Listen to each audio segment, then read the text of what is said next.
9. maja je bil dan, ko smo rekli, danes je dan.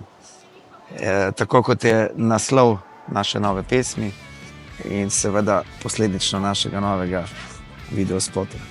Mislim, za nas je vsekakor zgodovinski.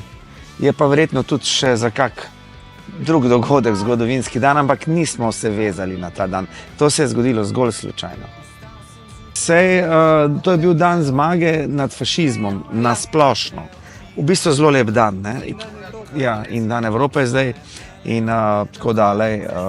Smo veseli, da se je to poklopilo.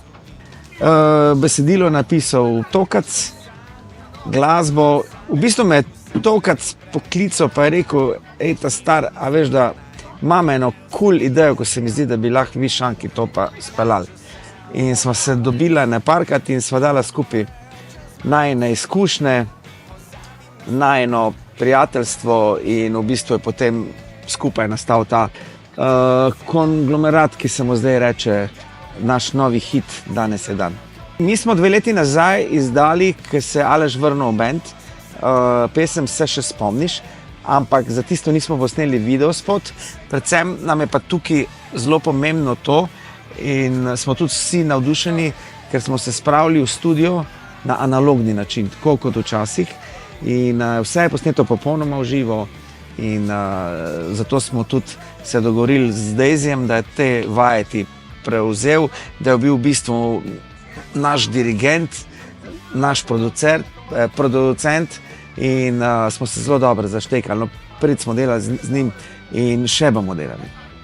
Ja, na neki točki smo se pa odločili, da ne bomo čist dinozauri, ne, analogni, ampak da bomo šli v korak s časom.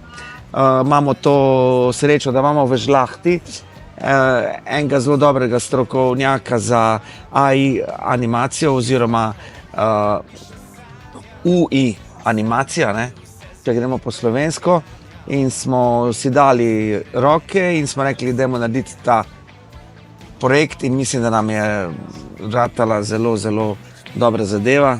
En tak zelo odpičen, analogno-digitalni spot. Ja, jaz se znajdem na ulici med demonstracijami, med nemiri in v bistvu svojo zgodbo pripeljem na koncu, da bo vse ok.